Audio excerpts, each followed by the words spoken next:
Oke, selamat pagi semuanya. Pertemuan kali ini kita akan membahas tentang alat destilasi. Apa saja bagian dari alat destilasi? Alat destilasi itu terdiri dari statif, klem, pemanas, bisa dari kompor ataupun dari pemanas bunsen, labu destilasi yang sudah berisi dengan batu didih, air pendingin yang keluar dari kondensor. Kondensor ini berguna untuk mendinginkan air yang keluar dari labu destilasi. Kemudian air pendingin itu akan masuk, kemudian hasilnya akan ditampung dari labu penampung.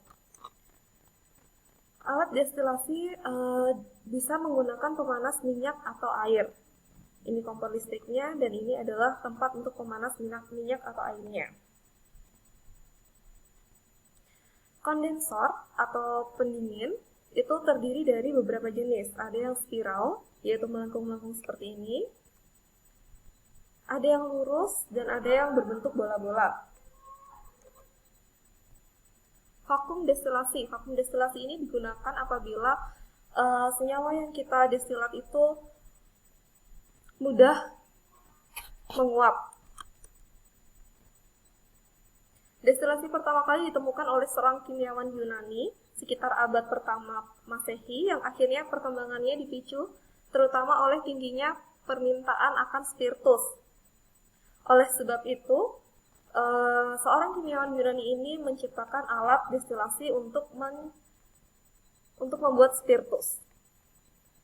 Destilasi adalah teknik untuk memisahkan larutan ke dalam masing-masing komponennya. Prinsip destilasi adalah didasarkan pada perbedaan titik didih komponen zatnya. Destilasi dapat digunakan untuk memurnikan senyawa-senyawa yang mempunyai titik didih berbeda, sehingga dapat dihasilkan senyawa yang memiliki kemurnian tinggi. Jadi salah satu fungsinya adalah untuk memurnikan suatu senyawa. Proses destilasi ini terdiri dari 3 tahapan. Yang pertama adalah mendidihkan cairan. Semua cairan yang cenderung melepas molekulnya ke permukaan oleh tekanan uap berbanding langsung dengan temperaturnya. Kemudian yang kedua adalah memindahkan uap cair, dan yang ketiga mengkondensasikan uap cair menjadi cairan kembali. Pendidikan cairan bisa menggunakan api bebas, menggunakan hot plate, oil bath, sand bath, dan water bath. Kenaikan titik didih yang pertama adalah zat yang larut menaikkan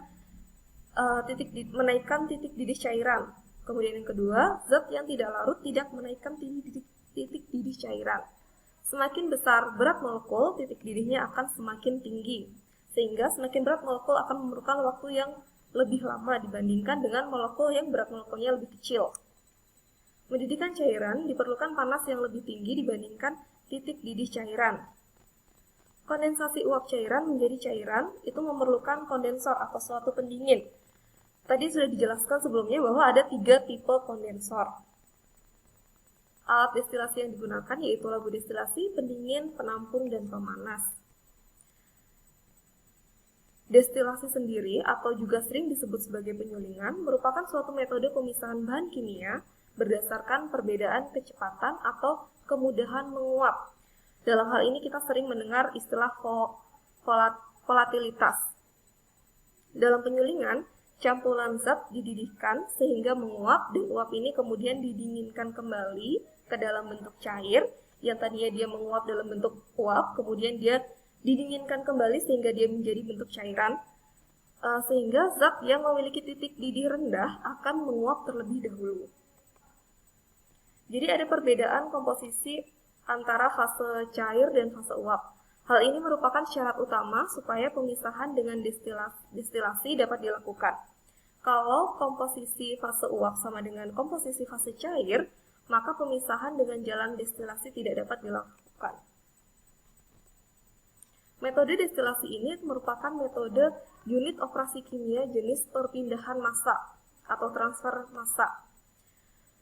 Penerapan proses ini didasarkan pada teori bahwa pada suatu larutan masing-masing komponen akan menguap pada titik didih yang berbeda bergantung dari besar molekulnya atau berat molekulnya tadi. Model ideal destilasi didasarkan pada hukum Raoult dan hukum Dalton. Adapun fungsi dari masing-masing alat destilasi itu, yang pertama tadi Labu alas bulat itu adalah sebagai wadah untuk menyimpan sampel yang akan didestilasikan. Kemudian yang kedua kondensor atau pendingin yang tadi terdiri dari 3 jenis, yaitu spiral, bulat, dan lurus, yang berguna untuk mendinginkan alat destilat yang melewati kondensor sehingga menjadi cair. Kondensor atau pendingin yang digunakan menggunakan pendingin air di mana air yang masuk berasal dari bawah dan keluar dari atas. Karena jika airnya berasal dari atas, maka air dalam pendingin atau kondensor tidak akan memenuhi isi pendingin sehingga tidak dapat digunakan untuk mendinginkan uap yang melewati kondensor tersebut. Oleh karena itu, pendingin atau kondensor air masuknya harus dari bawah, tidak boleh dari atas. Kemudian yang ketiga ada termometer. Termometer seperti yang kita ketahui digunakan untuk mengamati suhu dalam suatu proses destilasi, sehingga suhunya dapat dikontrol.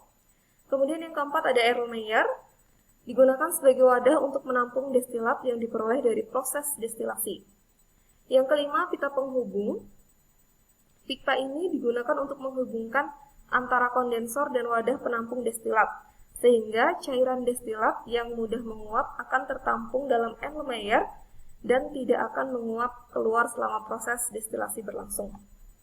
Kemudian yang selanjutnya ada pemanas, berguna untuk memanaskan sampel yang terdapat pada labu alas bulat.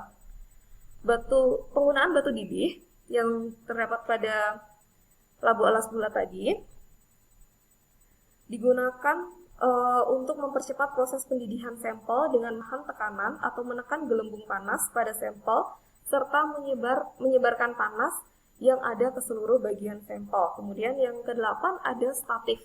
Statif atau klem berguna untuk menyangga bagian-bagian dari peralatan destilasi sederhana sehingga tidak jatuh atau goyang. Ada 6 jenis destilasi yang akan dibahas di sini, yaitu destilasi sederhana, destilasi fraksionasi, destilasi uap, destilasi vakum, destilasi kering, dan destilasi azeotropik. Destilasi sederhana. Dasar pemisahannya adalah perbedaan titik didih yang jauh atau dengan salah satu komponen yang bersifat volatil.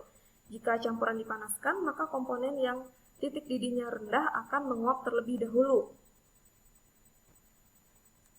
Kemudian destilasi fraksionasi. Destilasi ini digunakan untuk memisahkan komponen-komponen cair 2 atau lebih dari suatu larutan berdasarkan perbedaan titik didihnya. Destilasi ini digunakan untuk suatu molekul atau suatu senyawa yang memiliki perbedaan titik didih kurang dari 20 derajat Celcius dan bekerja pada tekanan atmosfer atau tekanan yang rendah. Kemudian destilasi azeotropik merupakan campuran atau gabungan dari 2 atau lebih komponen yang memiliki titik didih yang konstan. Destilasi azeotrop ini dapat didestilasikan dengan menggunakan tambahan pelarut tertentu, misalnya bisa ditambahkan dengan benzen atau toluen untuk memisahkan air. Kemudian selanjutnya destilasi vakum. Destilasi vakum ini biasanya digunakan jika senyawa yang ingin didestilasi tidak stabil. Dengan pengertian dapat terdekomposisi sebelum mendekati titik didihnya atau campuran yang memiliki titik didih di atas 150 derajat Celcius. Metode destilasi ini dapat digunakan pada pelarut dengan titik didih yang rendah jika kondensornya ini atau pendinginnya ini menggunakan air dingin, karena komponen yang menguap tidak dapat dikondensasi oleh air, sehingga digunakan tekanan vakum untuk membantu proses destilasinya. Kemudian selanjutnya ada destilasi uap. Destilasi uap ini digunakan pada campuran senyawa-senyawa yang titik didihnya itu mencapai 200 derajat Celcius atau lebih. Sehingga apabila kita mempunyai senyawa yang titik didihnya tinggi, kita bisa memilih untuk menggunakan destilasi uap. Kemudian destilasi kering. Seperti namanya, destilasi kering ya. Prinsip dari destilasi ini adalah penguapan cairan dan pengembunan kembali uap tersebut pada suhu titik didih. Destilasi kering ini merupakan destilasi yang dilakukan dengan cara pemanasan material padat untuk mendapatkan fase uap. Jadi fase yang digunakan itu adalah fase padat, kemudian dipanaskan dengan suhu tinggi, kemudian uap atau cairannya ini yang akan digunakan. Sekian pertemuan hari ini. Kami ucapkan terima kasih. Sampai jumpa di pertemuan selanjutnya.